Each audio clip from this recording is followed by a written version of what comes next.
मर्दों को बनाती थी गुलाम, फिर उस औरत के लिए होता था मौत का मुकाबला।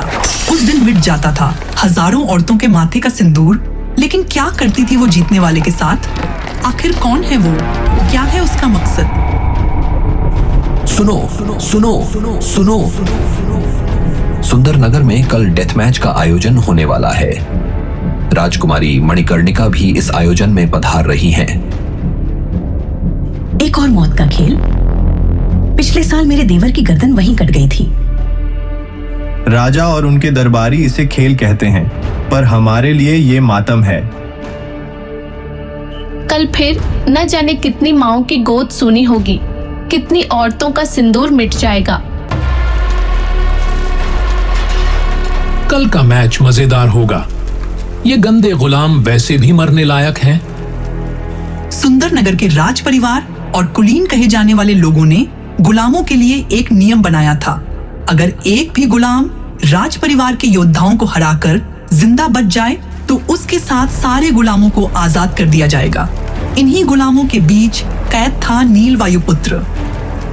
कल का दिन हम सबकी आजादी का दिन होगा। इस बार मैं लड़ूंगा।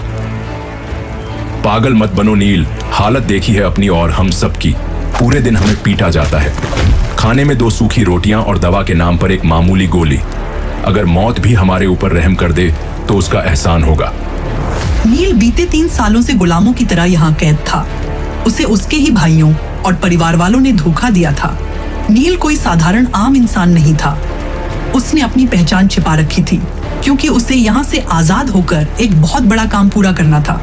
लेकिन सबसे पहले उसे अपनी बहन नीलिमा को बचाना था, जिसे जादुई शक्तियों की शिक्षा देने वाले सप्त सिंधु आश्रम में कैद कर लिया गया था। अब चाहे मणिकर्णिका आए या यमराज, कल मैं यहाँ से निकलूंगा, जरूर निकलूंगा। लोगों के सोने के बाद उसने चुपचाप एक किताब निकाली और पढ़ने लगा। फिर उसके शरीर में वो हुआ जो किसी की कल्पना से भी परे था। सूरज की पहली किरण के साथ डेथ मैच शुरू हो चुका था। कालकोठरी में नील का पूरा शरीर गर्म लावे की तरह दहक रहा था। वहीं नील चट्टान में मुक्के मारकर अपनी गर्मी को कम करने की कोशिश कर रहा था। कब तक सहूंगा? अब यही ज्वाला मेरी ताकत बनेगी। दोपहर तक लाशों के ढेर जमा हो चुके थे।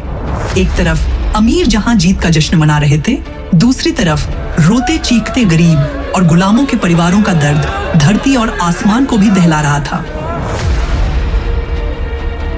ये कोई मैच नहीं, ये तो वध है। देखो राजदत्त फिर से अखाड़ा साफ करेगा। तभी नील ने अखाड़े में कदम रखा। उसे देखकर राजदत्त बोला, तो तू अभी तक जिंदा है?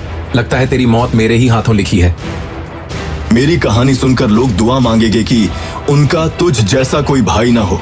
घिन आती है मुझे ऐसे रिश्ते पर। रिश्ते कमजोर लोग बनाते हैं, जो खुद के बल पर कुछ नहीं होते, जैसे तू। मैं अकेला ही काफी हूं। चल, अब मरने के लिए तैयार हो जा।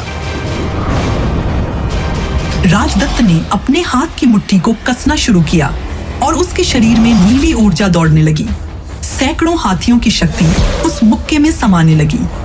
राजदत्त ने नील के सीने पर उस मुक्के से वार कर दिया। नील कई फुट दूर जाकर गिरा, लेकिन इस बार उसे जरा भी दर्द का एहसास नहीं हुआ। उसके शरीर में गर्म धाराएं दौड़ने लगी। नील उठ खड़ा हुआ। थोड़ा और दम लगा राजदत्त, इतना मेरे लिए काफी नहीं है। राजदत्त भूखे भेड़िए की तरह नील पर टूट पड़ा। वो जितना उसे पीटता, नील के शरीर में उतनी ज्यादा ताकत पैदा होने लगती। उसके शरीर से लाल रंग का गर्म तरल पदार्थ बहने लगा। सबको लगा वो खून है, लेकिन ये वो अशुद्धि थी जो उसके शरीर से निकलकर उसकी आत्मा को मजबूत बना रही थी। ये देह शोधन तकनीक थी, जिसमें शरीर को जितना पीटा जाता वो उतना ज्यादा ताकतवर बन जाता था। नील को अपने वार आसानी से झेलते देखकर राजदत्त का गुस्सा बढ़ता जा रहा था। तुझे कुछ हो क्यों नहीं रहा? क्या तू मेरे सब्र का इम्तिहान ले रहा है? तो फिर ये ले। राजदत्त ने बनाई नंदी सहस्त्र मुष्टिका, जो वायुपुत्रों की खास तकनीक थी, जिसकी ताकत 10 परमाणु बमों के बराबर थी। राजदत्त ने नील के सीने पर हमला कर दिया। उसकी आंखों के सामने अंधेरा छा गया और वो कई फुट दूर जा गिरा। शोरगुल थम गया। मर गया। लोग नील को देख रहे थे। नील पर इस ताकत का गहरा असर हुआ। उसकी चेतना के अंदर प्रकट हुई नवनाग हांडी, जिस पर 9 दिव्य नाग थे। राजदत्त के मुक्के की शक्ति से 9वें नाग की मणि जाग गई। नील की कुंडलिनी शक्ति के 4 चक्र एक साथ जाग उठे। वो सीधा खड़ा हुआ। लोगों की आंखें आश्चर्य से फट गईं। नंदी सहस्त्र मुष्टिका का प्रहार कोई सहन नहीं कर सकता था। तेरा समय पूरा हुआ राजदत्त, अब मेरी बारी। नील ने अपनी मुट्ठी को कसा और जोरदार मुक्का राजदत्त को मारा। बस एक मुक्के में उस महाबलशाली की आंखें बंद हो गईं और वो धूल फांकते हुए कई फुट दूर जा गिरा। मणिकर्णिका अपनी जगह से चौंक कर खड़ी हो गई। एक गुलाम के अंदर ऐसी ताकत कैसे आ सकती है? आखिर कौन है ये वृकोदर? इसकी सच्चाई का पता लगाओ। महारानी, ये नील कोई साधारण गुलाम नहीं है।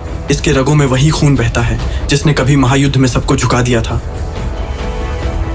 ये वृकोदर, इसका मतलब ये है कि वह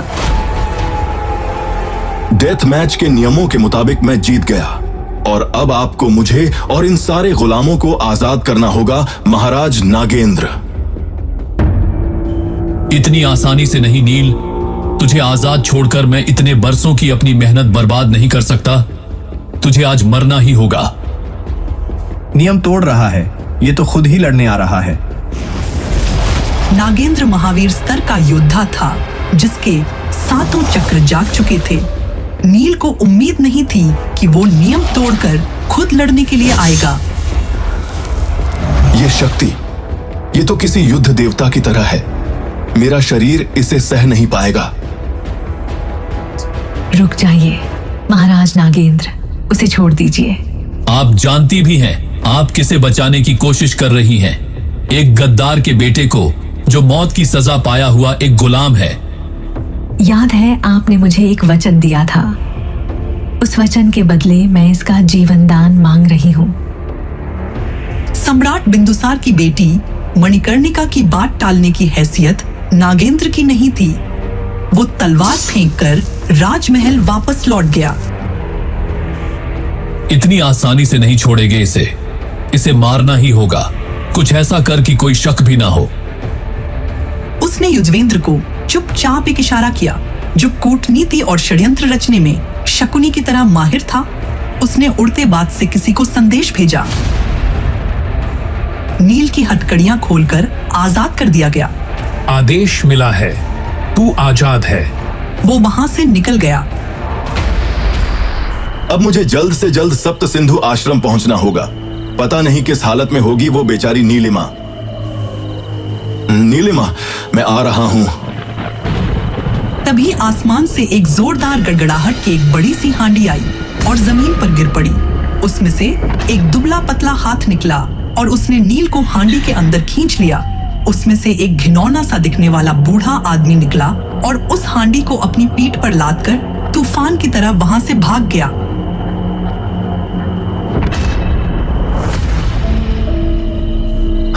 हाँ, बहुत भाग्यशाली।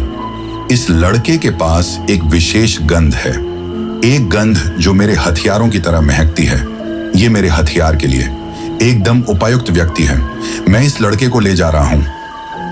वो बूढ़ा और कोई नहीं अघोरा था, एक शस्त्र निर्माता।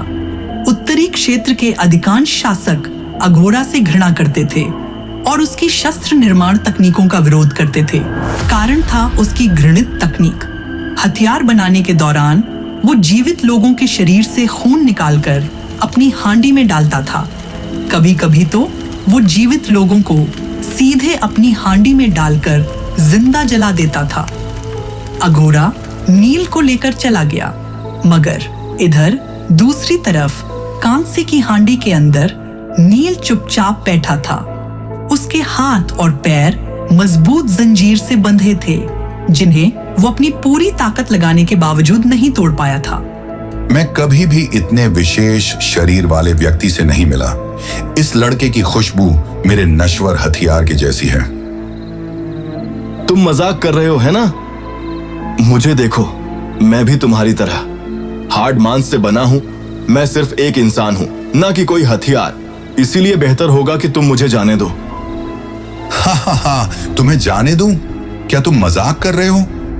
मुझे तो इसका अंदाजा भी नहीं है कि जब मैं तुम्हें हथियार बनाने वाली हांडी में डालूंगा तो कितने शक्तिशाली हथियार का निर्माण होगा। मैं इसको लेकर बेहद उत्साहित हूं। अघोरा एक बेहद छोटी सी गुफा के आगे खड़ा था। नील ने मन ही मन विचार किया। गुफा के बीच में 4 पैरों वाली एक काले रंग की हांडी मौजूद थी। वही गुफा की छत से 8 कीलें निकली हुई थी, जिनसे निकलने वाली हर जंजीर से एक व्यक्ति को बांधा हुआ था। उन लोगों के शरीर पर कई सारे घाव थे, जिनसे धीरे धीरे खून बह रहा था। वो खून नीचे रखी हांडी में बूंद बूंद करके टपक रहा था। भट्टी से थोड़ी ही दूरी पर लगभग 1 दर्जन लोहे के विशाल पिंजरे थे, जो लगभग 3 फीट चौड़े थे, जिनमें से प्रत्येक में एक व्यक्ति को रखा गया था। उनमें से अधिकांश की आंखों में नीरस भाव थे और उनके शरीर अनियंत्रित रूप से दर्द में कांप रहे थे। यह स्पष्ट था कि जितना लोगों ने कहा था, अघोरा उससे कहीं अधिक नीच था। अघोरा की हैवानियत देखकर नील वायुपुत्र दंग रह गया। शस्त्र निर्माण के दौरान मैंने महसूस किया कि अगर मैंने हथियारों को बनाने के लिए जिंदा इंसानों के मांस और खून का इस्तेमाल किया तो उन इंसानों से निकलने वाली घृणा की भावना से मेरे नश्वर हथियार की शक्ति बढ़ जाएगी। बच्चे, तुम्हारे मांस और रक्त की गंध किसी नश्वर हथियार के समान ही है। इसलिए मैं अपनी नर्क की तलवार को तुम्हारे शरीर के साथ हांडी में डालकर तुम्हारे खून से उसे शुद्ध करूंगा और फिर शायद मेरी नश्वर तलवार एक आध्यात्मिक हथियार में बदल जाए। शस्त्र निर्माण के लिए महत्वपूर्ण घटक उच्च कोटि की धातु और एक उच्च तापमान वाली आग होती है। अगर आपके पास इनमें से एक की भी कमी हो तो उच्च श्रेणी के हथियार का निर्माण करने की कोई संभावना नहीं होगी। माफ कीजिए, लेकिन मुझे लगता है आप अपने हथियार की क्षमता बढ़ाने को लेकर गंभीर नहीं है। ठीक है, ऐसा प्रतीत होता है कि तुम्हें हथियारों को बेहतर करने के बारे में थोड़ी जानकारी है, लेकिन कोई बात नहीं, तुम्हारा ये हल्का फुल्का ज्ञान तुम्हारी कोई मदद नहीं करेगा। अघोरा ने नील को नीचा दिखाते हुए कहा। नील की बात का जवाब देते वक्त अघोरा हांडी के अंदर से जंजीरों को खोलने में व्यस्त था। अघोरा ने नील को कांसे की हांडी से बाहर निकाला और पास रखे हुए पिंजरे में फेंक दिया। जब नील वायुपुत्र को छोटे से पिंजरे में बंद किया जा रहा था तो उसने अघोरा के चेहरे पर एक कुटिल मुस्कान देखी। आध्यात्मिक हथियार बनाने के लिए मुझे जिन दुर्लभ कीमती चीजों की आवश्यकता है, मेरे पास उन्हें खरीदने के लिए पर्याप्त धन मौजूद नहीं है। वहीं हथियार को तुम्हारे शरीर के साथ शुद्ध करना भी आध्यात्मिक हथियार बनाने का ही एक तरीका है। चलो हम कुछ अच्छा होने की आशा करते हैं। आखिरकार तुम्हारा मांस और रक्त वास्तव में बहुत खास है। कौन जाने, शायद मैं हमेशा की तरह इस बार भी भाग्यशाली रहूं। आखिर कैसे बचेगा नील अघोरा के चंगुल से? क्या नील ही बनेगा अघोरा के अंत की वजह, या फिर अघोरा आध्यात्मिक हथियार बनाने में कामयाब हो जाएगा? जानने के लिए देखिए महागाथा का अगला एपिसोड सिर्फ पॉकेट FM चैनल पर।